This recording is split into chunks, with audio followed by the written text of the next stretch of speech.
Great. Hey, this is Mark coming to you from Baker's Green Acres, and you are tuning in to the Anyone Can Farm live chat.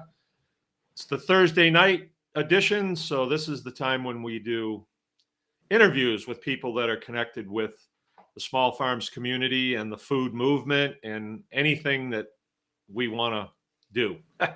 We'll talk to anybody we want to. And the person we're having on tonight is Kelly the Kitchen Kop.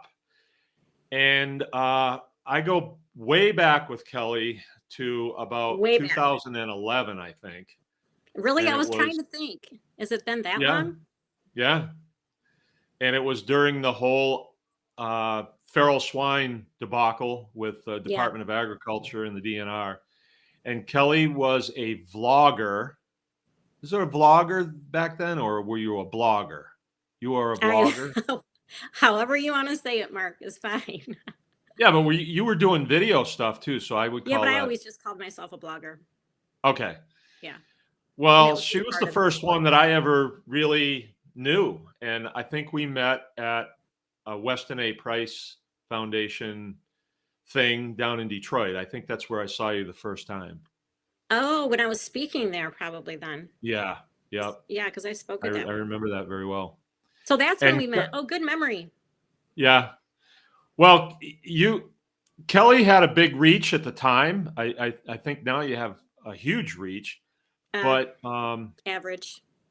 you kind of went out on a limb for me and shared it with your people, and we got a lot of support from the Kitchen Cop crowd. And you had me down to Grand Rapids to speak to a bunch of ladies, and At really our helped out a chapter. lot. Yeah, we're firing back our chapter up soon too, by the way, because it's been kind of dead for a while and we're getting that going again. So maybe you can come down and talk to us Oh, I'd again. love to. Yeah. I'd love to. I think they could probably take a slightly different, um, you know, f- Angle. direction, slightly veer off a little bit and go into food production because Well, we we can kind of cover see. all of it. Okay. Yeah. Yeah, I'd love to. Because see what this outfit is, the Anyone Can Farm experience, that's all about going back after the state. The state was trying to say, oh no, only if you're one of us can you farm, and Yeah. everybody else has to ask pretty please, and then we're going to tell you no. And they were Hmm. definitely working an agenda. We can see that now looking back. But Yeah. anyway, we're here to interview you, and I want to if we could turn back time, I would say, okay, well, why do you blog? Why do you do this? And what were you trying to accomplish? And what did you accomplish? And where are you going? Because I think that would be of great interest to our people, because there's people in this community right now, the Anyone Can Farm community, that are kind of looking for what can I do? How can I serve here? And possibly you might be able to give them some answers. Oh, that'd be great. Well, first of all, they should probably get involved with our local chapter. And do you guys have one closer than us, than Grand Rapids up there? What Traverse City, I believe there's one. Oh, do you have one up there? How far is that from you? Like an hour or something? 90 minutes. Okay, yeah. All right, so I started back in 2008 and I that was when I found the Weston Price Foundation. Actually, I found the Weston Price Foundation in like 2004 when one of my friends told me about them and everything changed for our family because we had been eating all sorts of really bad junk like fast food 2 or 3 times a week and a homemade meal for me was hamburger helper. I mean, how sad is Yeah. that, right? So that we were eating really bad back then and I had no idea because no one told me. I mean, I didn't know that that was that big a deal, and I didn't know all the nutrients we were missing, and there was a lot of things that my eyes were I was like in a fog on a lot of things that my eyes have since been opened.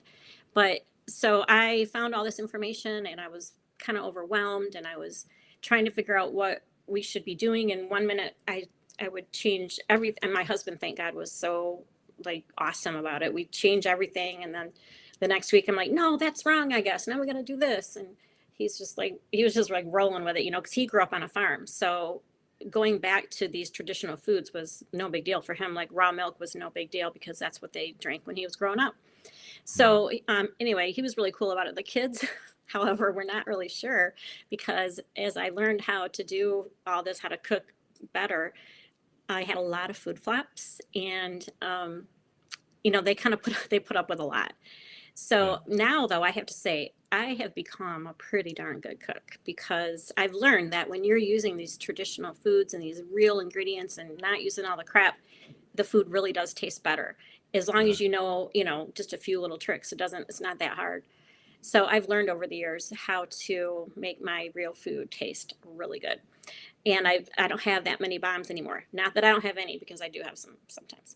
So anyway, I decided then in 2008, a girlfriend said to me, you're learning so much and you have people asking you the same questions all the time. Why don't you start a blog? And I was like, okay. So I started that in 2008, and it just kind of kept growing. And I stayed kind of connected to the Weston Price Foundation, just because I was so grateful for everything they taught me. Like, when I first learned that butter was actually good for me, it really rocked my world. And now it's like my favorite food, of course. And I use it. All my friends laugh because talk about, I'm like a fangirl for butter. Yeah. And so, they taught me all these things, that cholesterol isn't to be feared, and all these mainstream, the opposite things that you hear in mainstream. And so everyone was asking me the same questions. So I got going on the blog, and then I decided to write a book, because I wanted to have a resource out there for people who felt like I did in the beginning, where I didn't even know, okay, what exactly am I supposed to be buying for the family, and where do I get it, and all this. So that's the main reason I wrote my book, Real Food for Rookies. And I think it's helped a lot of people. And my blog, I think, has too. And that's really my favorite part, is when I get emails from people who are asking me, not just food questions, but natural health questions. And when I can reply to them, and I'm like, you know what? I have a post on exactly that. Here you go. And like all the answers are right there. I've done the research. I've compiled everything. Someone will say, I just found out that I have shingles, or, my kids have this, or, I have this chronic disease. And I'm like, guess what? You can heal it. Just do this, So that's been really the best part of my journey. Okay. So 2008 is when it began. And what exactly is it? How do you proceed? You do research and Yeah, I mean, it's trial and just about, error, or what? it's real food, it's recipes, it's bringing light to things, like the crap that you went through. And, sometimes it's mobilizing people to help people like you. And then also just all sorts of natural, it's kind of evolved over the years. My blog has been just whatever I have been into. For a while I was adding lots of homeschooling posts, because I got into homeschooling. So I have a little tab about that on my blog. And then I learned about homeopathy. And so I have, so that's on my blog now, all my posts about that. And people who follow me will follow my newsletter, which you can get at kellykitchenkop.com/free. And with that, they can get the whole first chapter of my book, which is a grocery store cheat sheet. And then they'll get my newsletter, which I send out like sometimes weekly, sometimes monthly, depends on how my life is going. So I kind of cover all things in like the natural living world, which I've been told is bad for your blog, because you're supposed to have like this narrow little thing. But I have so many interests, I can't not tell people about what I'm finding, Okay. Oh, so you didn't pick a subject and try to expound on it. You just, whatever you were interested in, you researched and then shared that Yeah. information. That's pretty cool. That's kind Anything of what I natural. do too. Yeah. And they Yeah. say that, like, I was talking to someone the other day about my blog, and he said, you know, you have recipes, you have all these real food recipes, and then you have a post on how to whiten your teeth naturally. He's like, that's not how you get Google happy. For the Google algorithms, you got to be like all recipes all the time, or all something else, and I'm like, I can't. I have to be who I am, and you know, whatever happens, happens, I guess. But Yeah. I'm not gonna do all this research on something and then not share it with people. Yeah. That saying that you'd hear years ago, it was like, keep it real, keeping it real. Yep. And when you started your blog, there weren't a whole bunch of them that I ever knew of. When I No. first saw Kelly the Kitchen Kop, I almost thought like you worked for somebody, but you were just the person that put out there your feelings and your take on things. My opinions, I'm kind of opinionated. Yeah, nothing wrong with that. And then it kind of took off. And where did you hope to go? Was there a place that you were heading with this I just, I operation? just wanted to reach more people with the truth because I feel like even the other day I was on one of my a recipe site that I like, and a guy Yeah, commented on there, "Can we use margarine instead of butter?" And I just wanted to I was yeah. like freaking out. Like people still think that? Like people still think that's an option? It just blows my mind. So that was Well, my main thing is I wanted to get the truth out and not just about food and butter and traditional eating and how it can heal you of all sorts of diseases, but also about the dangers of vaccines. Stop and research it, please, before you willy-nilly jab your kids with everything they tell you to that hasn't even been tested.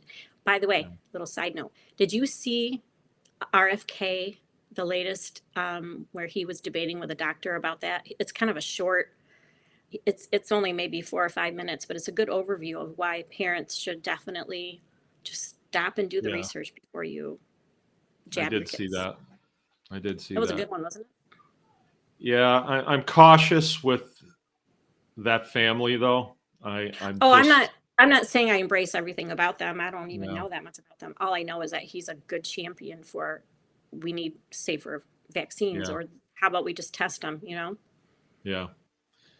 I just, I don't know. That whole thing was a debacle. If you had been listening to this interview channel that we do, and well, Tuesday night we just do kind of an open discussion, and when it Oh, okay. started, I through my experience with working with the state or fighting the state, Yeah, I you knew not to smelled trust them baloney. already. Yeah, I Yeah. smelled baloney right from the get-go. We It's did like, too, and it shocks me that so many didn't, and that so many still don't. I yeah, don't get it. I don't get how some are still in the fog. yeah. I'm trying to figure out what the common denominators are between people who have the ability to embrace truth, and what's the common denominator? Is it because like maybe me and you didn't do good in school? Like I was like a C student. I barely made it through. I was like A and So, B. I oh, certainly you wasn't were. all See, A. so I that's was it. like an A and B. I don't know. Did you watch Flipper? I've heard of it. I think I Oh, did. I don't. well, that's two You mean like things that it the can't little be. dolphin? Yeah, well, he wasn't What's little. he got to do with it? I'm just trying to find the common denominator between you and I. Like we're kind of truthers, right? We're truthers. You know why though? You know what I think is the deal? I think that once your eyes are open on one issue, then you're skeptical and your eyes are open on all issues. So before you were slammed by the government with your deal, were your eyes open? Were they still then? I knew about 9/11 at that point. I knew about the Mora building. I knew about that, and I was Okay, so really your eyes were frustrated. already somewhat open before you went through that.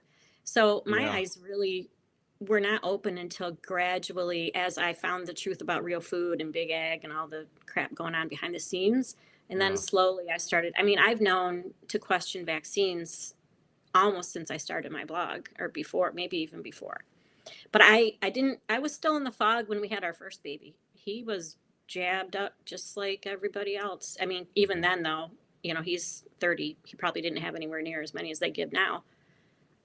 But slowly I started to get a clue.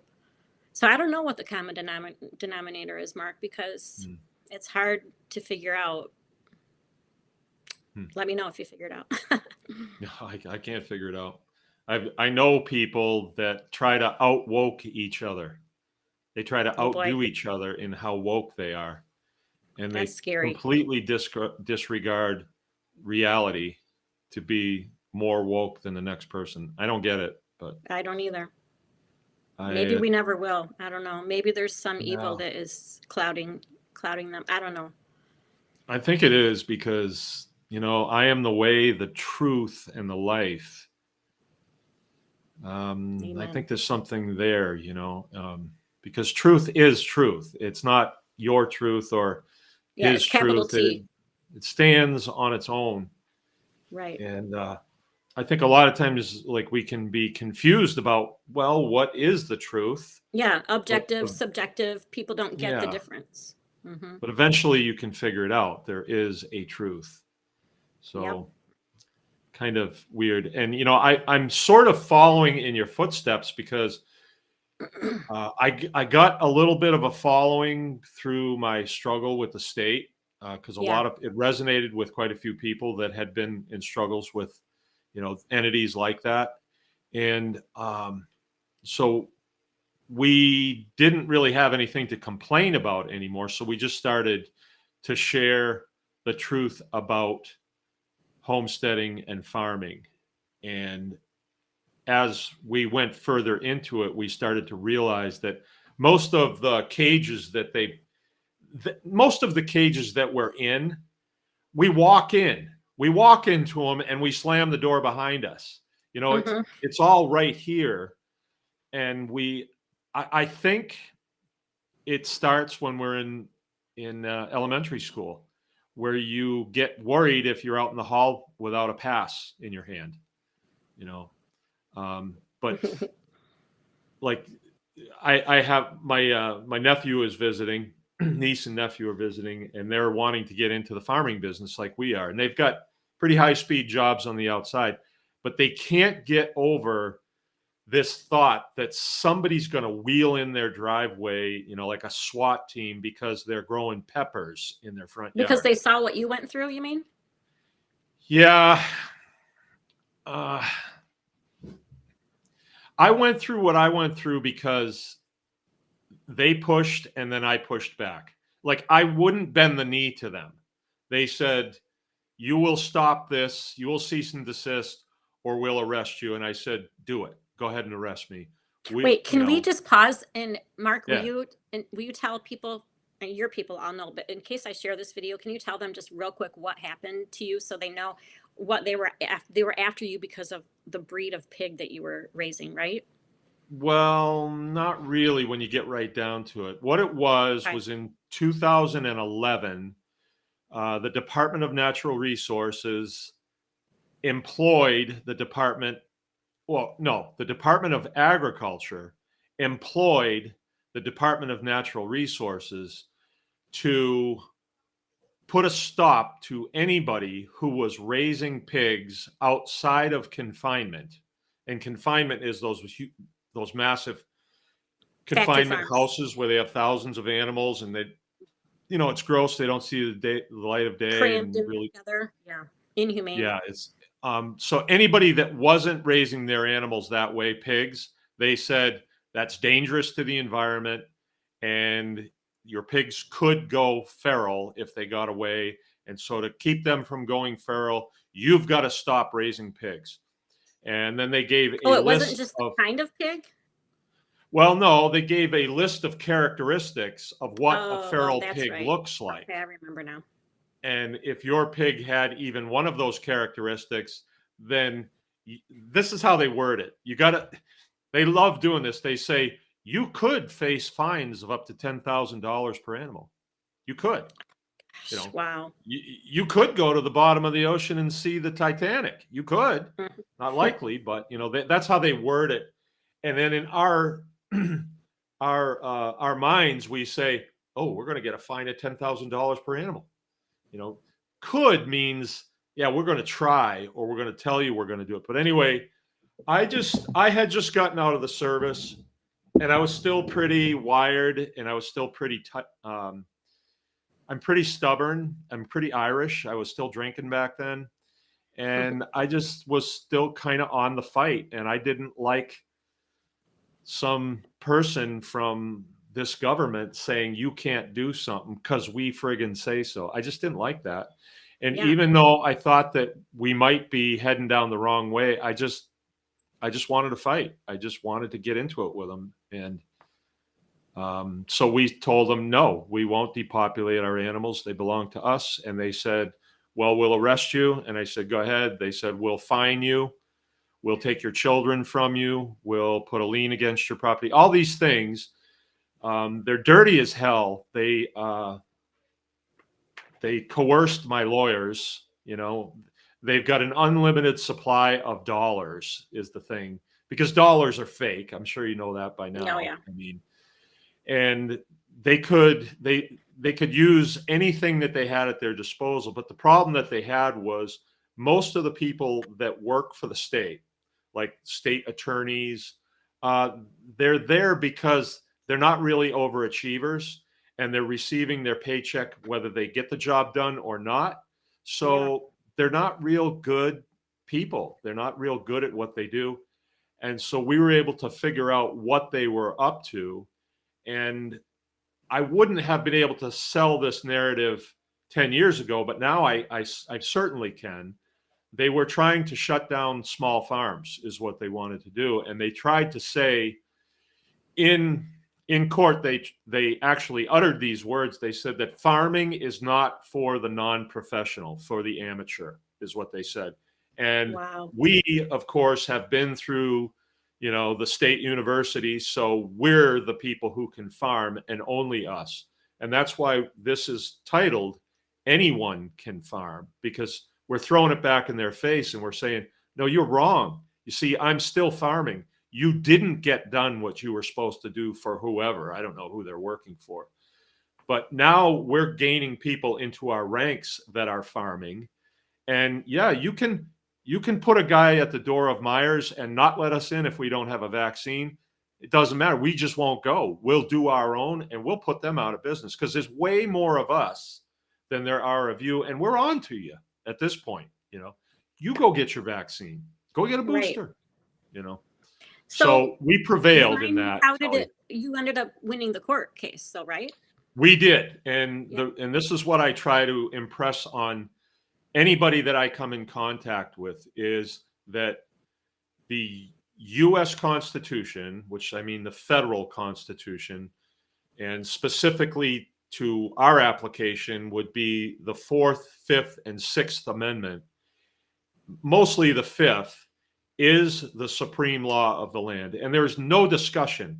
You cannot discuss that anymore. The word supreme means something, and the word supreme means it's not up for discussion anymore. So under the 5th Amendment, my life, liberty, and property is protected under the due process of law. And newsflash, Department of Agriculture don't make law. They make up rules, but so does the game of Risk. They make up rules too. And Monopoly, they make rules. But I don't have to follow them if I'm not playing the game. And I choose not to play their game. I don't get their licenses. I don't allow them on my property. I don't communicate with them at all. And they can't force me to communicate with them. They can't come on my property if I trespass them, which I have. And, I'm a person with a voice. I'm a person that has all of my constitutional rights, which includes First Amendment, Second Amendment. They love that when I mention the Second Amendment. That they get scared when I mention that. Ooh. Do you think they're watching you? Oh yeah. I troll them all the time because they've got people scared. They use threats and intimidation, and they hold just short of actually threatening people. And people don't want to go up against the government. It's a scary thing because we think of our government as legitimate. We cast the same light. Still think that. Well, Americans are really good people. Like, you could literally go to a store and say, I've got an interview. Could I have your shirt? And people would actually give it to you. They would. Yeah. I've seen that happen before. And I rub shoulders with a lot of really nice people. They do anything for you. Yeah, but then whenever we're talking with government people, they're shifty. They lie. They're never held accountable by their superiors. And they believe that we can't get at them, but we know different at this point. We can get at them. And I explain that all the time because we like to do that. We like to get at them individually. Like we single them out, like a bunch of wolves would single out a weak one, and we go after them individually. And if they are not under the umbrella of protection of their organization, they're hanging in the breeze. So we're actually checking their behavior, and it works really well. Really well. Because these aren't heroes, you know. You work for the Department of Agriculture, chances are you couldn't get a job in the real world, you know, but you got a degree in, you know, animal husbandry or bookbinding or gender studies or something, and they wind up working for the Department of Ag. But anyway, that's kind of the story. Yeah. And we prevailed in that because of the Fifth Amendment. In the court, the judge was, see, they coerced my lawyers. They did not want the Fifth Amendment in the court of law because it's really easy for people to understand. So the judge and the lawyers from both sides, they're all kind of buds. They're all kind of carrying the same licenses in their pocket, you know, from the state. And they switch positions all the time. Yeah, I might be a judge, you know, sometime, or I might go to work for the Department of Attorney General at some point. So I shouldn't play hardball. They don't really represent the person that's paying for them. They give you they put on airs that they are, but when they come down to it, they just want to compromise. And I have a real problem with that. That shouldn't be part of the American way. Right. So we prevailed because I was going to bring the Fifth Amendment into the conversation, and the judge wouldn't be able to control that in front of all the people in the courtroom. And our courtroom was absolutely packed, and it was videotaped, and we had a big audience wanting to know. There. Yeah. Wasn't that something? Yeah, it was amazing. So we did prevail, and it carries over to other disciplines in farming. Department of Ag is the same group of people, you know, wanting control of something that they know very little about. They're kind of parasitic in nature. They don't produce anything, so they're trying to just take some of what everybody else does, you know. I think they should be abolished, honestly, because I don't see a product at all. I have a question for you. Yeah. Do you read Jeff Childers? No. Haven't heard of him. Man. What? So I tell my people quite often. I have what I call a freedom newsletter that I was putting out now and then when COVID crazy was, you know, kind of at its peak or whatever. And now I just do it every once in a while when there's something I can't keep inside any longer. But in almost every freedom newsletter, I tell my peeps, you have to follow Jeff Childers. He's an attorney in Florida. And he literally helped me get through COVID because he helped me realize that we weren't alone. There were a lot of other people that had their eyes open like us. And he pretty much shares current events. Now it's called Coffee and COVID. He's on Substack, Coffee and COVID. And so he pretty much now just shares, you know, his thoughts on current events. It used to be mostly COVID stuff. Yeah, I see so many in your comments follows him too. Yeah, so and the other thing he did throughout was he made me laugh because he's got this sarcastic way that is this, you know, it just kind of releases attention, you know, because there was a lot of tension through COVID, although I didn't really feel a whole lot of it because we just didn't, like you said, we just didn't play the game. You know, we kept living our life and didn't really do anything different. The only thing we didn't do is we didn't see the people who were really scared and never left their house. Yeah. So otherwise we kept living like normal, but it, you know, it was frustrating, and he would help relieve that tension with his humor, you know. Okay. I'll have to check him out. It's Coffee and Coffee and COVID. Yep. Coffee and COVID, Jeff Childers on Substack. Okay. Club chat. I don't even know what that is, but I'll find out. You don't know what Substack is? Substack? Yeah. No. Mark, it's where all the people went when they were being silenced everywhere else. Oh. Yeah. It's just where there's just a bunch of different blogs on there and stuff. I didn't know. Yep. Now you know. All right. Well, I try to maintain a foot in both worlds, like in the cyber world, and then, but I have to firmly be rooted here on this world, the real Yeah, world of the that farm. So there's a lot that I I just know, don't. because I was like, 8 o'clock, that's late for me. And then I thought, well, he's probably out doing farming things all day long, so he's got to do his computer things at night when he gets done, Yeah. right?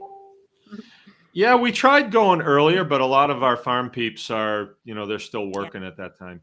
The, yeah, I there's a figured lot that of, was probably the case. yeah, a lot of them when they start out in homesteading, they have regular jobs, straight jobs during the day, and then they farm at Yeah, night. yeah. So we had to bend to that a little bit.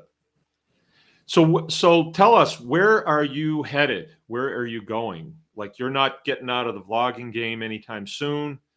You Um, know what? I pray about that a lot, and I just hope that God just shows me what I'm supposed to do, because it would be nice to sort of slow down a little bit, which, I have some, like, or a lot, I should say. I used to be a freak about posting every single day. And I mean every day. Like, I would stay up until 4 a.m. to make sure I had a post out the next day. I was really yeah, crazy in the beginning. And then finally, I realized that Google was so stupid that it didn't matter if I did everything perfect. They were going to be changing their algorithms all the time to, it wouldn't matter if I posted every day or not. So now I've just kind of scaled back some, but I've just realized that you kind of have to be in it or not. yeah, And I'm still in it for sure, and wanting to keep the truth out, keep getting the truth out there and stuff. But, at some point, I'm 55. At some point, I would like to maybe slow down a little bit, but I just don't, I love doing it too. So I'm just yeah. not sure what that's going to look like for me, to tell you the truth. I'm Hmm. still working on that. Well, I can offer a little insight on that, maybe that would Good. work for you. It's just, I don't know, knowing what you're doing and why you're doing it, and um, I think the country is going through something right now that we'll have a name for in 20 years. Like when we were Mm. going through World War II, me and you weren't alive then, but I wonder if people in France were saying, "Well, I wonder when World War II is going to be over." Like they didn't really. It was the war. It was a conflict. They'd been invaded by the Germans, and then the Allies came in and pushed the Germans out. But the poor French people, they were having bombs dropped on them, and people stealing their belongings and raping their daughters and everything. It was horrible Mhm. for them. But they didn't have a name for it. And I think what's going on in the country right now, it's definitely something. It isn't just a twist of events that has happened. This has been continuous since Trump was elected. That's when it started bad. I mean, you remember during Obama, I had a lot of lib friends. They thought Obama was great. I thought he was a turd, but it didn't matter. We met on other things. But as soon as Trump got elected, well, they didn't really want to talk to me because I was a Trump supporter all of a sudden. And a Mhm. lot of my lib friends just, they dropped off. They didn't want to associate with us. And then it got worse. And then COVID, and then this wokeism, and who knows what, all the lies in the media constantly. Yeah. Yeah. The divide has kind of gotten bigger, hasn't it? Yeah, yeah. I'm optimistic though, and I've always been optimistic with the people here just because it wells up within me that something's going on here. There's a bigger plan at play, and uh, because I know there's good people. I know there's good people in the military. I know the special operations world has never bent the knee to the woke agenda or any of the homosexual things. They never have, and I don't think they ever will. They're not required to. And some of the changes that I saw during the Trump administration, some really good, some not so good. So it's not really a slam dunk. But this thing that we're watching now since the election, I mean, it's like a poor stage production that's so weird. Everybody's just turning Yes. it off. Yeah. It doesn't matter what they say; it's just foolishness constantly, and even Hmm. the people that supposedly. So I'm still optimistic, but I think we're in a place now where there needs to be, you remember that Dr. Seuss Horton here's a Who, Hmm. and they needed everybody to be screaming the truth. And if one of the persons didn't scream the truth that we are here, then they would have been plunged into the boiling water, I guess. So I think it's important that we do this. I don't think this is just for fun. And because there was times doing this show, we're running the farm and running my family and stuff. It's like, I mean, what's in this for me? Why am I doing this? But I would get convicted, and I would feel really a real feeling of wholeness and comfort when I would come back and say, I'll tell the truth. If they throw me off for telling the truth, so be it. But I'm still going to tell the truth. I'm not here just to be here. I'm here to tell Yeah. the truth. Yeah. Standing up means something. It Sure counts does. for something huge. Yes. So I agree. hope that helps you hang in. Yeah. Or I mean, gives you, I'll hang in. It's just, my question is, at what level, I'll just have to figure it all out, and just, my goal, my thing has always been, until the Lord tells me to do something different, I'm just going to keep doing what I'm doing, yeah, because I'm not going to do anything drastic until I'm sure that's what I'm supposed to do. yeah. So Well, I'm hanging with it. maybe you couldn't quit if you wanted to. I do love it. I have to say, I do love it. And I love the satisfaction of knowing that, maybe somebody's eyes are getting opened a little bit more. Maybe I'm planting seeds here and there. Yeah. Well, I think an avenue into the American family is through mothers. That's a really good avenue, I think. Yeah. Although now I'm more like grandmother age. I just don't happen to have any grandkids. Yeah, I remember that time I was talking to you 10 years ago, and one of your kids was home from school and said, Oh how boy. about I just play on the computer for 15 minutes? And you said, how about you don't play on the computer at all? How about you do your homework first? And I thought, well, there's a direct Yeah. motherly, No one's ever said I'm not direct. Trust me. yeah. Well, so if you were to continue, is there like new horizons for Well, I Kelly do the have a new Kitchen book Kop? coming out soon. Okay. And it's a real food book for kids. It's a rhyming book. And I've had it written for years and years. And I actually sent it to a publisher, gosh, probably like 8 or 10 years ago. And she pretty much slammed me down and told me it wasn't that great. And I was like, okay. So I just like let it go for a while. And then I pulled it out again and I thought, you know what? I like it. I'm gonna still try to publish it. So I've got my part done. I'm just waiting for my designer to get back with me. And then as soon as he does that, it'll hopefully happen fast and it'll be published. It could be within a week if he would get back to me tomorrow. But it could be a month or 2 months because he's a busy guy. So we'll see. See, So that's my next our thing. our tribe day would be a good place for you to maybe debut the book and have a book signing. Oh, I would love it. Do you have it on That would like a really be certain neat. day of the month? Tribe Day it's July 8th and 9th. So it's the You have weekend 2 days? after. Yeah, it started out as one day. Actually, it's going to be 3 days because we got a guy coming on Friday, Nick Ferguson, who's a permaculturalist specialist in grazing trees, and he's going to do a 1 day workshop. But Do most people people, camp or what? yeah, we have a campground on the farm now. We've expanded a little bit. We have a little bit more Cool. land, and we have a campground. And yeah, we've really fanned out a little bit, doing a lot I more see stuff than that. we did. You've been doing a lot of stuff. So, but you're Yeah. still farming full time too? Oh yeah. Oh yeah. Yeah, Wow, we you're a have busy guy. to. Well, I feel like we've based what we do on the fact that we actually do this.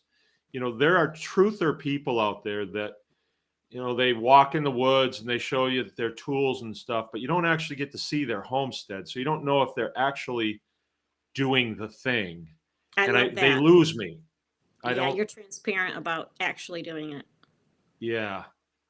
So Well, I don't then when think I I can come come across a in guy, July, but when is it in August, Mark? no, it's not every month. It's just once Oh, a year. oh, shoot. Once a year. So it's July 8th and 9th. 8th and 9th. Yeah. It's Maybe I could changed. come At first it was just on the we 9th. were getting together on Saturday. Then people were still hanging around on Sunday and they were showing what they do. So it was really impromptu. It's not like we had tables set up or anything. But then last year, a guy ran a sawmill on a Sunday and he showed how he does that. And somebody else did a demonstration of a off-grid camper that they built, a lot of really cool solar stuff. Cool. And this year we're going to be doing a cabin build, a Saturday, Sunday cabin build, a tiny cabin, 16 by 12. Yeah. And then sawing and then biochar and animal butchering and all like skills sharing. And as you were talking about your book, I thought what an impact that would be if you get that into kids and moms can read that to their kids about real. But think if we That's could get my kids goal. jazzed on how to start a campfire, on how to sharpen a knife, on how to Mm-hmm. skin a rabbit. And so it's not so Boy Scoutish, out there like Right. radical. That would be a good thing. It'd be a So good I'm going to write that children's down. book. We have plans on the 8th, but maybe I can change them. I don't know. I'll write that down and I'll get back with you. Oh, it's rich. I'm telling you, Yeah. you get a bunch of people together that are willing to, put some time aside to spend time. We just have a whole lot of fun and a lot of really neat people. And it's like Really neat. our people. You know what I mean? Yeah, It's definitely like our going to a people. Weston. Have you ever been? Well, you've been to the Weston Price Conference. You know what that's like. Like Few of them. everywhere are your people. Yeah, a few of them. I haven't Are been you going to go invited in by the quite a way few to the years. conference this year? I'm not speaking. I would go. I don't know. I've lost touch with them. There was sort of a rift because my stance was sort of anti-lawyer. I was Yeah. saying, well, what do I need them for if I have the U.S. Constitution? Like they Yeah. want to talk about, the lawyers wanted to talk about things that I didn't think were relevant to the case. You mean the Where I farm thought to consumer lawyers? I locked horns with a couple of the lawyers on that board that I think were. I don't think that they.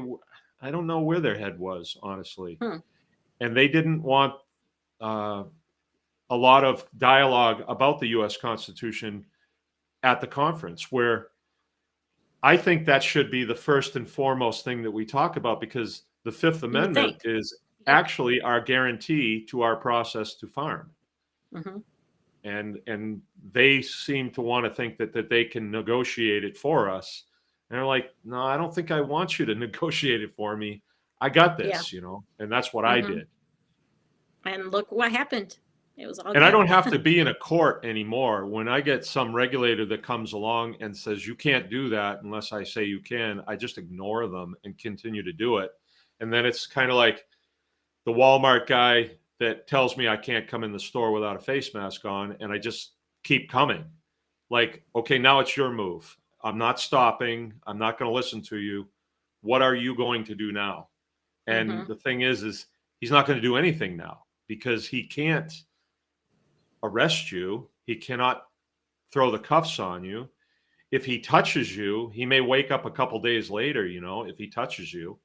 So they really didn't have the option to tell you couldn't come in their store. They did, but if you just kept going, I mean, I never got stopped.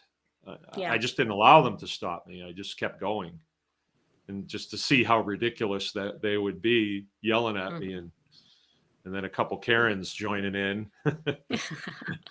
It was kind of fun. I miss it in a way, Bring COVID back. That was a good time. You know what I feel really bad for? Boom. I feel really bad for people named Karen. Yeah. I mean, that would be a bummer. You have to admit. Yeah. Yeah. But some of them Yeah. deserve. I know what you're saying. Yeah. Yeah. Well, we're about 10 minutes out from our hour. And at this point, I kind of would like to turn it over to you because you've earned your stripes. If you would talk to my audience about as if, you know, they're graduates and going on and graduating high school or college, like what advice can you give us? What encouragement can you give us? What cautions can you give us? Well, the main thing I tell everyone is to question everything. There's nothing that, and I've fallen down on this sometimes too. Like, of all these years that I say my eyes are open, then once in a while something will slip through and I'll be doing, and then I'll be like, wait a minute, I didn't even check this out first. What am I doing? I was just like blindly, I can't even think of an example right now, but I remember going, what in the heck? I mean, I tell everybody to question everything, and then I went ahead and did whatever it was, you know. So it still happens, and it's easy to kind of slip back, but you have to be always have your eyes open and always be aware, and especially when it comes to your kids. Just stop and think and research. I mean, there's no reason we can't research now because we have everything at our fingertips, you know. And so Mm. just make sure that you're getting the whole story. That's the other thing. I feel like so many so many people are still completely in the dark because they're not getting the same information. Like, you know, my husband and I were like, how can anyone still be in the dark on this issue of, you know, what's happening to all these people that were vaccinated? And then, but you find out there's some really, you know, good-hearted people who just literally, it has not crossed their desk yet. It hasn't come up on their computer Yeah. because they're in completely different worlds than we are. And so, you know, you have to keep talking about it with other moms. I remember, I was joking about this the other day with somebody. I remember the first time someone mentioned to me something about vaccines not being safe. I thought they were freaks, and I couldn't believe that they wouldn't vaccinate their kids. I mean, again, I wasn't in that mind frame yet where I questioned everything and where my eyes were open. And then later, when I did realize what was going on with vaccines, I went back to her and told her how sorry I was. That, you know, I was Mm. nice to her and stuff at the time, but I told her I was sorry for what I had thought about her, you know, that she was such a freak. And then also, I remember, and this is just another weird little side story, but I remember when one of my friends, the first time we were at like a picnic with a bunch of moms and all our babies and everything, and she mentioned that maybe you should only be getting organic peanut butter. And I thought, what is wrong with her? Are you kidding me? You know, and now I know, I mean, even organic peanut butter isn't great, but all the stuff that's sprayed on peanuts, like, the more you know, the more you know. Yeah. And you just, if someone hadn't have said that to me, maybe I wouldn't have gone home and looked it up, you know? So I would just say to don't let anything slip by you, especially as a parent, and make sure you're checking into everything. And even if maybe you're like me and you made a lot of mistakes as a parent. So now when you have grandkids, be sure to keep those lines of communication open so you can talk to your kids about their kids. And that's, I know, a real touchy topic. And I always think about how I'm going to have to be really careful with my mouth as a grandma someday. And I don't, you know, because relationship, I still believe, is number one. And I want to Yes. preserve the relationship first. But if I can have that good relationship where we can talk about things, well, all my kids know where I stand on everything now anyway, because they hear me harp on about all this all the time. But I Yeah. just hope that that will stick and that our relationship sticks so that we can talk about these things as the kids come along. If I get to be a grandma, that is, we'll see. Oh, I So that think would you be my will. advice. Just keep your eyes wide open. Yeah. Okay. You kind of hit on something that I'd kind of like to ask you because I want to start asking this question to people who are influencers so they'll start to think about this. Now, there Yep. was a time in the COVID-19 pandemic where you've seen these montages of people, talking heads, even the president said that this is a pandemic of the unvaccinated, and they really wanted to get the rage going against anybody who hadn't gotten the vaccine, and they did a pretty good job of it. Mm-hmm. I know people who capitulated to it, and they had told me they never Same. would. Me A too. couple of them pretty close to me. You know, one of them Me is one too. of my kids that did that, and I was really surprised because he's very stubborn. But um, That must have been really hard. yeah, Yeah, I didn't like that. But now that it's gone the other way, and the truth has come out about, we still don't know the true agenda. Some of us believe we know, but it's not being coming out and say, they're not saying it publicly. But a lot of the vaccines have been pulled off the market. A lot of countries have said no more, we're cutting it. There's a Yep. massive wave of death going on right now that's tied directly back to the vaccines. So Mhm. now we're starting to realize, I think it's probably 50% of us that said, not me, I'm not going to do it.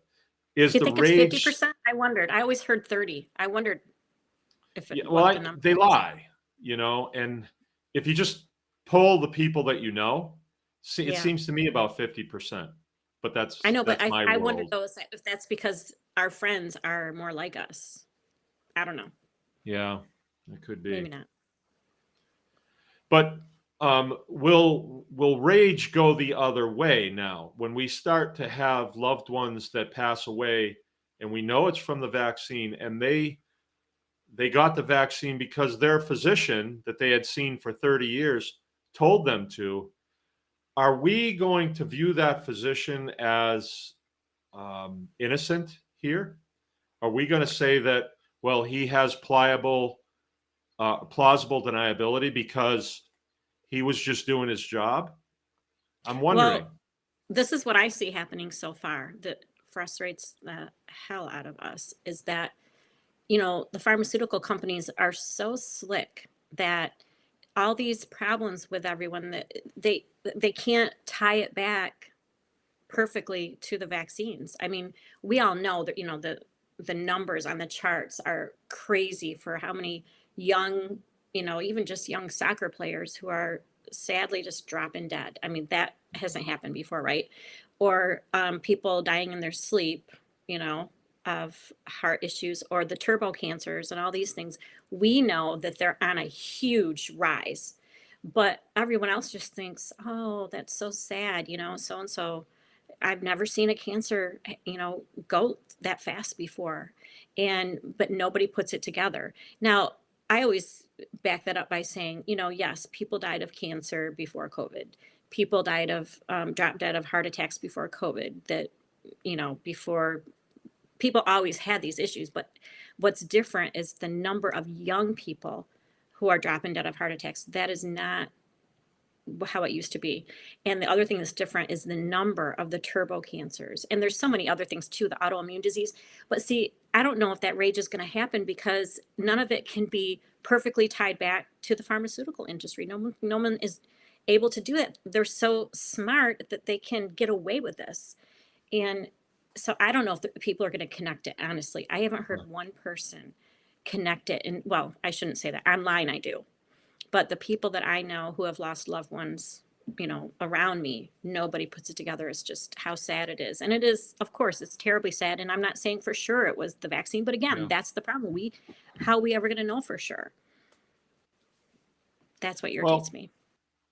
the way I look at it is, you have physicians that are paid to read the insert that comes in a vaccine and decide whether the ingredients in that vaccine are going to be compatible with the medications that that physician has prescribed to this individual.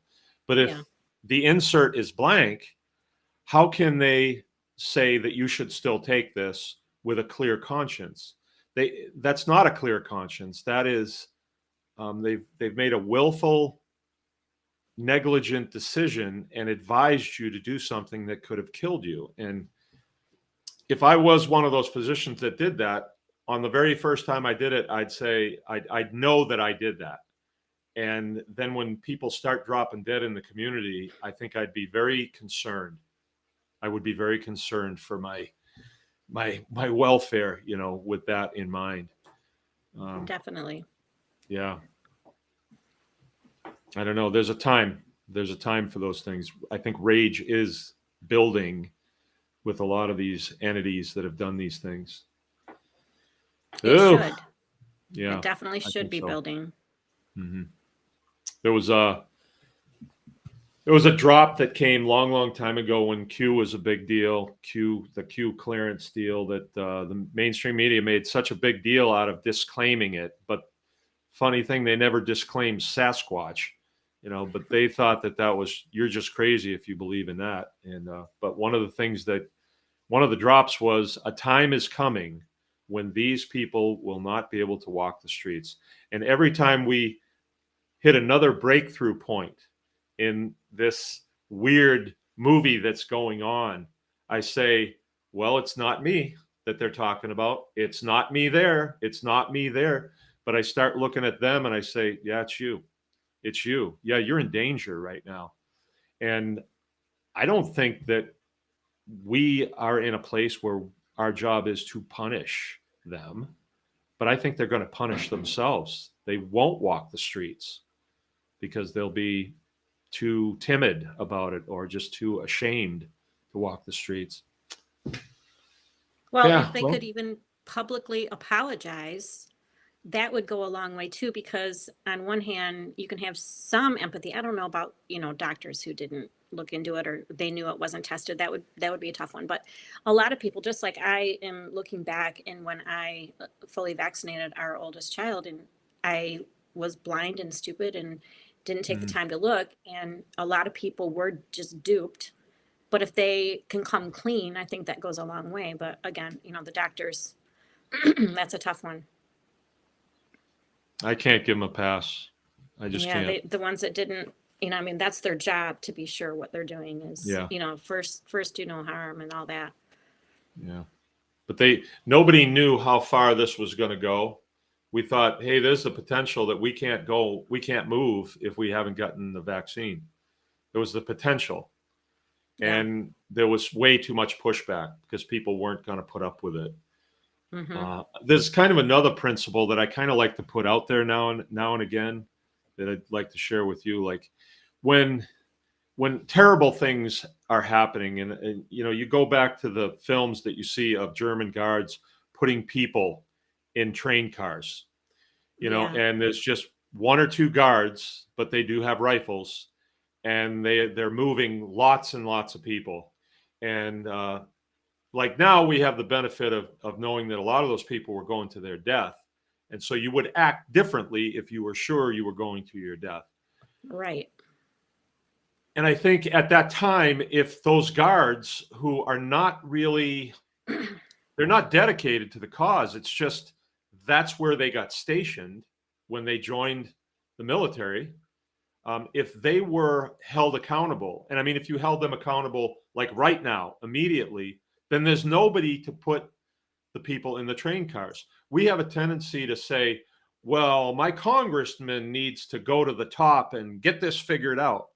And I believe that, no, the junior ranking person that's coming to persecute you because it's their job to do that, they're the one that you need to go back on them, and hard, really hard, so that they are more likely to say, I'm not going to do that. I'm just not doing that. That's not right. Mm-hmm. Or that impedes on my physical safety to do that. I don't think I want to do that. So I think that we need to be looking at the lowest level guys and saying, how come you did that? You got an MD behind your name. You're supposed to do no harm. You didn't even have instructions inside that bottle, and you were shooting it in people's arms because Rachel Maddow was telling you, and you know it. So they need to be held accountable, I believe. All sorts of kickbacks for offices that had the largest number of vaccinated patients. Yeah. That's the part that makes it criminal, I think. Yeah. Oh, definitely. Yeah. Yeah, that's one thing I love about our family doc, who we haven't seen in years because we don't go in for checkups, unless we have an issue, and then we go, if we need them. But Right. back when my eyes were finally open, I said to him, what would you say if I told you, this is when I was pregnant for our youngest, I said, what would you say if I told you that we are considering either skipping or delaying a lot of his vaccines? And he said, well, I would try to talk you into it because I vaccinate my kids and I think it's wise, but ultimately it's your choice. And I said, bingo, that's what I want to hear. So as long as he let us choose, it was great. But I found out later that he was one of the only docs in the entire Mercy Health system, which is hundreds of docs, who won't kick you out for not vaccinating right on schedule with all 70 some childhood shots that your kid's supposed to get right now. So he, in a way, was sort of standing. I mean, you know, so I have a lot of respect for him, but I'm sure he was giving out the COVID vax through the whole thing. I'm sure he was. Yeah. Well, we shall see. We shall see. Yep. Well, any parting shots before I let you go? I don't think so. I just hope people will maybe join my newsletter. I'm actually going to stay up late tonight and get one more out tonight. Why don't you give us your someone... information real quick before you sign off? Okay, so my newsletter you can get at kellythekitchenkop.com/free, and it's Kop with a K. And my book you can get, my Real Food for Rookies book, you can get at kellythekitchenkop.com/RFFR for Real Food for Rookies. And let's see what else. You can follow me on Facebook at Kelly the Kitchen Kop. Instagram is just Kitchen Kop. Excuse me. And what else? Where else are your people at? Oh, YouTube, Rumble, Instagram. Instagram's a big I'm one. on all those. Actually, if you go to the homepage of my blog and scroll down, you can find the links where you can find me in all those places. Okay. And Jill will put it in the description, and this is archived forever. Oh, good. So I can share this with my peeps too then. Oh, yeah. Okay, great. Yeah, we should cross-pollinate a little bit. I love catching up with you, Mark. Yeah, I did too. I really like you, Kelly. This is a fun time to see you. Same here, and I hope I can maybe come up with my book. Well, if my book's even done. I don't know. We'll see. But I'd love to come up. That would be great. Either way. Yeah, and my husband's kind of getting into homesteading, like thinking maybe someday he'd like us to do that. So he might like that. I remember your husband's first name, and I've never met him. Kent, right? You do? Yeah. Well, you were telling the story about you and him used to go to fast food restaurants all the time at the Weston Price, the one in Detroit. You remember Kathy Pirtle? Yeah, I do. Do you keep in touch with her? Yeah, I'm still in touch with her. She'll be here. Nice. Well, she's not coming Tribe Day because she's got a memorial service to go to, but she's coming the next weekend. She's from Chicago, right? Huh? Isn't she from over by Chicago? Yeah, she's from Chicago. She's a clarinetist. Yeah, that's right. Yep. And she's real tight with Sally Fallon and that whole group. Okay.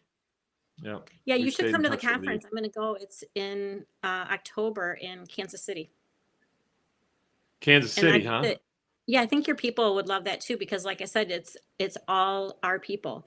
And the one that I couldn't go last year because our son was in soccer national tournament, which was way fun. So I couldn't go last year, but the prior year was 2021, and it actually was canceled in 2020. And then, so 2021 was the first one after COVID, and you wouldn't believe the people. I mean, it was one of their biggest ones ever. And everyone was so fired up to be together. There were no masks because they made sure the hotel would be okay with no masks before they even signed on. And so it was just a really free, wonderful weekend. And I think this one's going to be kind of like that too. Just, everyone happy to get together. And it's always a fun time because those are where sometimes I get to see a lot of my really good friends who I only see once a year because we talk all the time, but not in person, You guys should come. I've been to a lot of those conferences, but I never paid to go to one. It was always because I was speaking at it, and so I get to go, But maybe it's about time I pay. Yeah, or not. You can't. It's too late for this year, but for next year, maybe you could speak again. Yeah, maybe. I'm a farmer. I'm not a speaker. You did good, though. You became a speaker during your ordeal. Yeah. You had to. And you were good. It's kind of nice to get to a plateau and then not get too full of yourself before you say something stupid, Yep. I could do that pretty easy. Can't we all? Yeah. All right. I'm going to cut you loose and then talk to my people here a little bit. Okay. Bye, people. Bye, Mark. Good night. Thanks. Bye, Kelly. Bye. Oh, bye. All right. Boink. There you go. Nope, How do I go off? I'm trying to, I gotcha.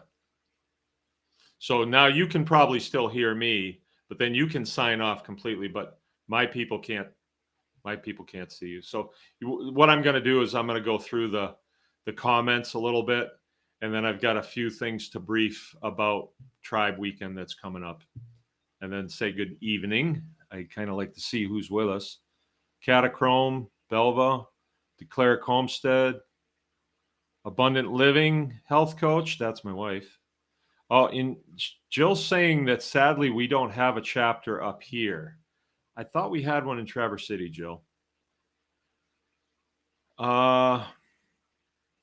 Okay, and Jill's reminding us to put thumbs up on the video so we can destroy the algorithm.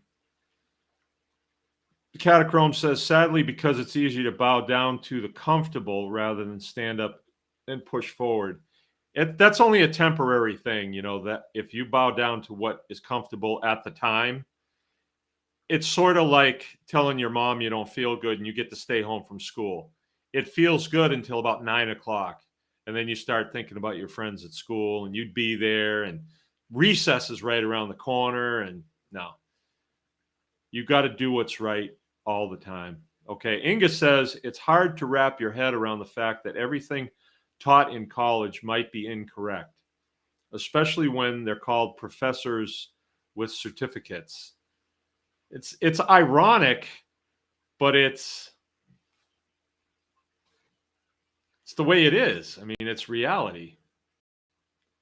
And yeah, it is hard to wrap your head around it. It's like the world is a stage, and some of the best stage producers are the educated, right?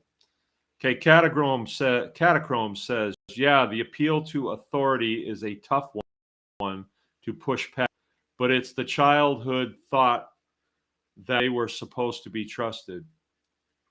That's right. That's right.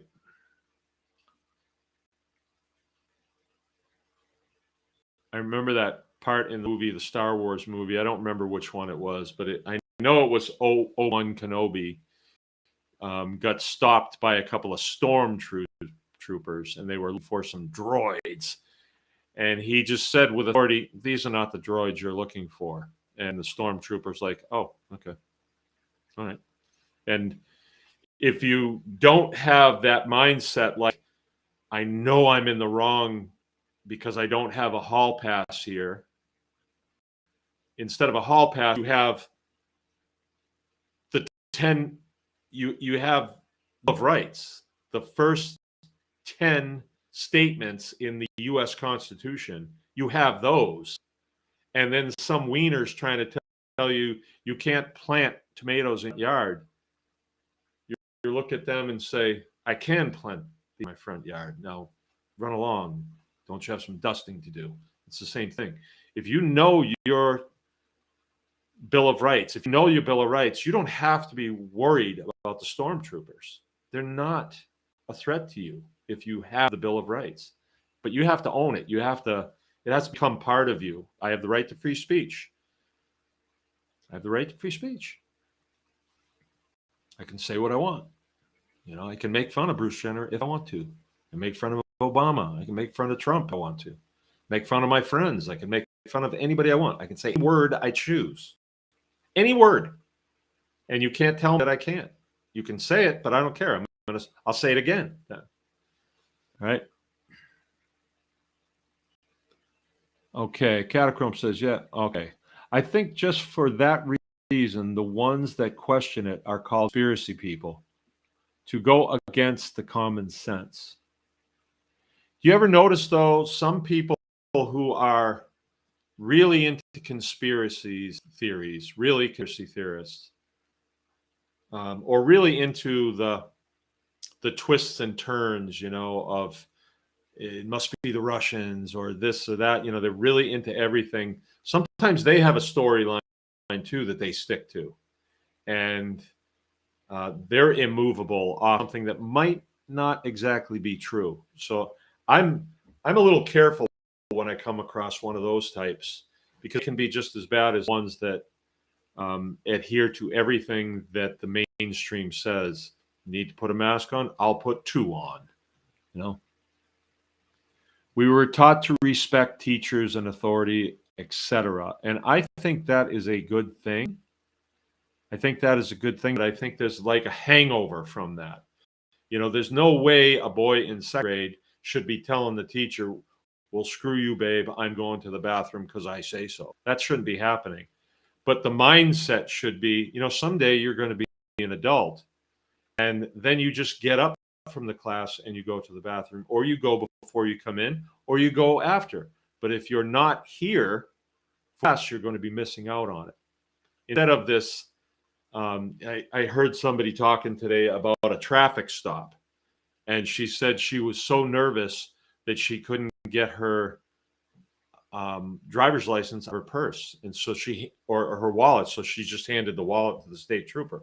And this is somebody that I know and like quite a bit.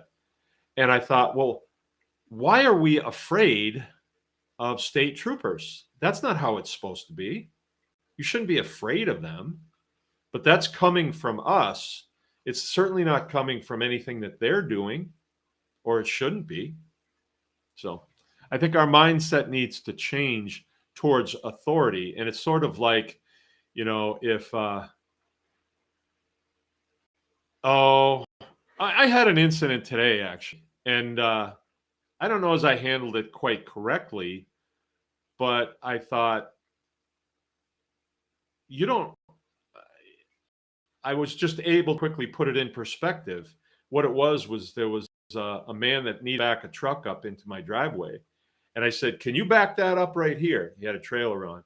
And he said, well, I'll try. And I said, I can do it for you if you want. He's, no, I can do it.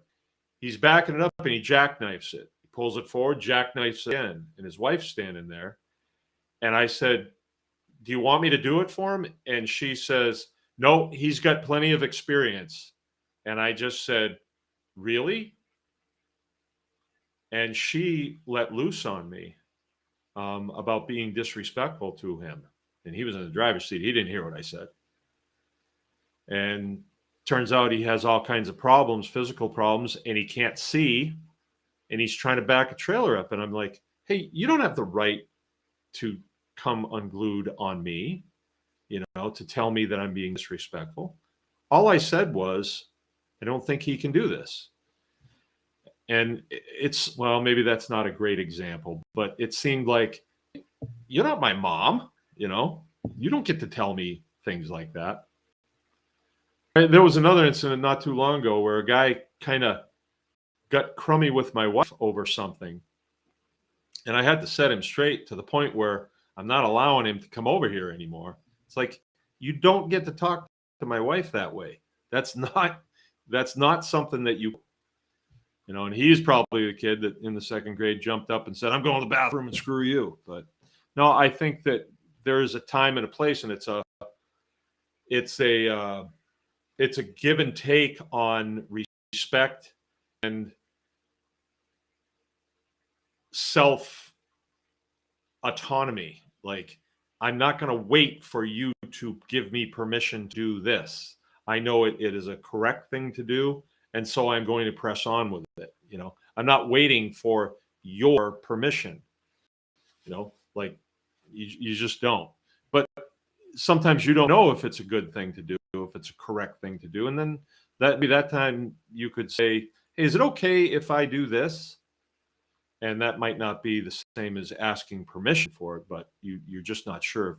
Is this a good place for me to park? Yeah, there's no problem. Okay, thanks. You know, if you don't know.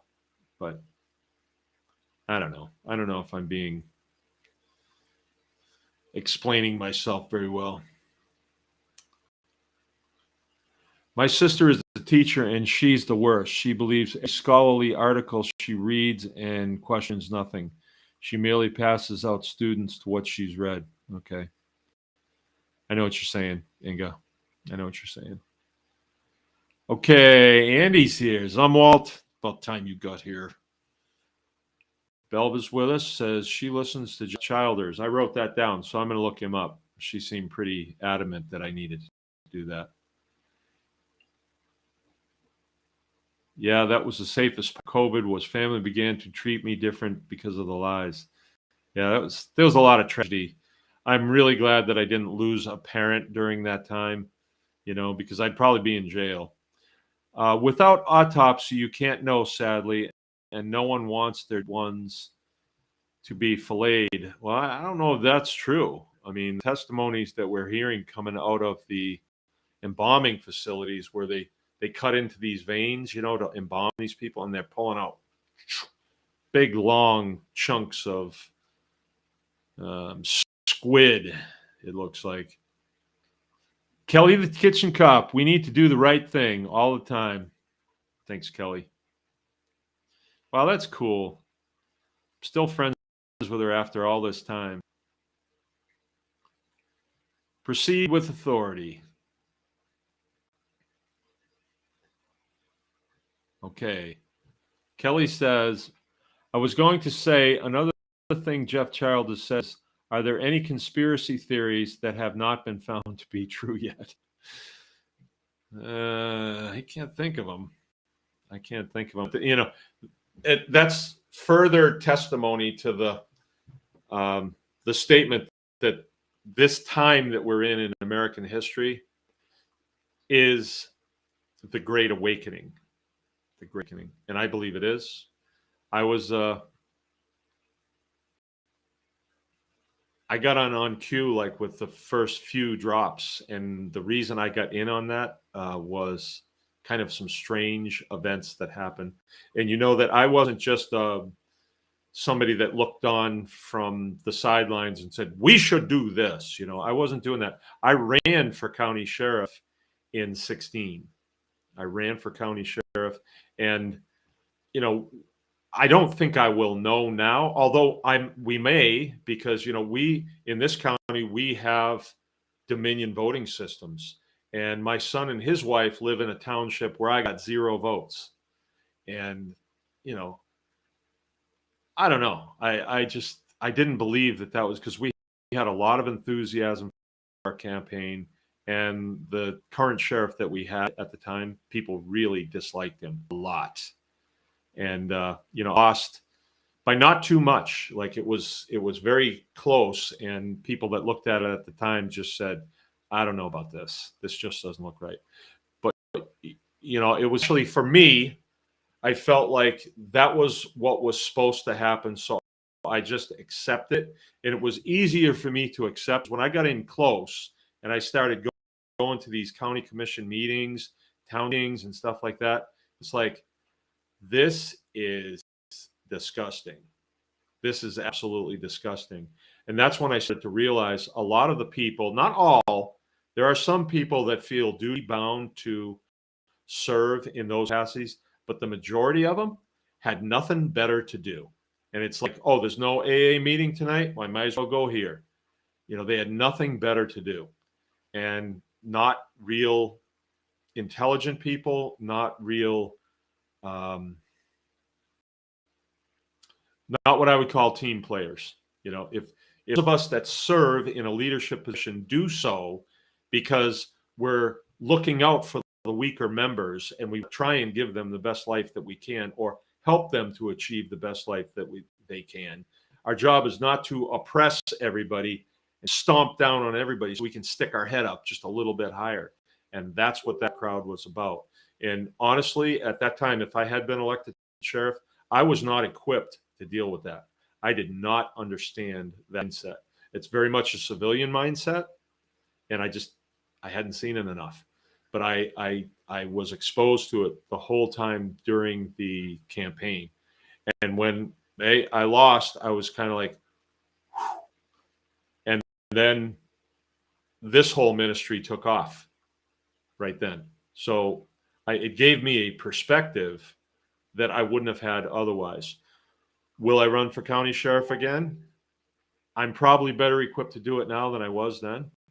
But I think that if you're looking for a well done, my good and faithful servant, it's better to take the orders that you're given and fulfill them to the end. Like exactly like Kelly was saying, she's going to keep doing it until she's told different. and she's working for the boss. And I kind of feel like I'm doing the same thing. Part of me as a man says, yeah, go ahead and run, because you could straighten these little twerps out in a hurry, and things would be better. You know, they could be much better. They're much better now with the leadership that we have, because everybody got shook up, and there was a lot of people that came out of the woodwork and started saying, yeah, what about you? You know, and so it's not the same as it was. It shook things up when someone else ran. And I'll share with you guys, when I ran, there were people that said to me, you're going to wind up dead. You do this. When I went up against the DNR, they said, those things will kill you if you go up against them. And these were people that cared about me, that loved me, and said these things.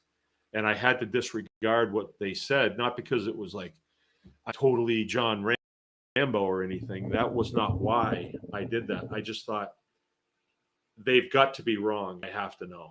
I have to know that they're wrong. And they were wrong. So the windy stories of the mighty killers of Missaukee County are just that, windy. And time tells everything. So I'm going to get going, you guys. Hey, Tribe Day is coming up. If you are not signed up, you best do that, because we're only letting in 200 people this time. We want to keep it so that it's not a madhouse. That's not the goal. The goal is to empower people to, you know, go back to their homesteads and put together their network. And we're extremely focused in what we're trying to do here.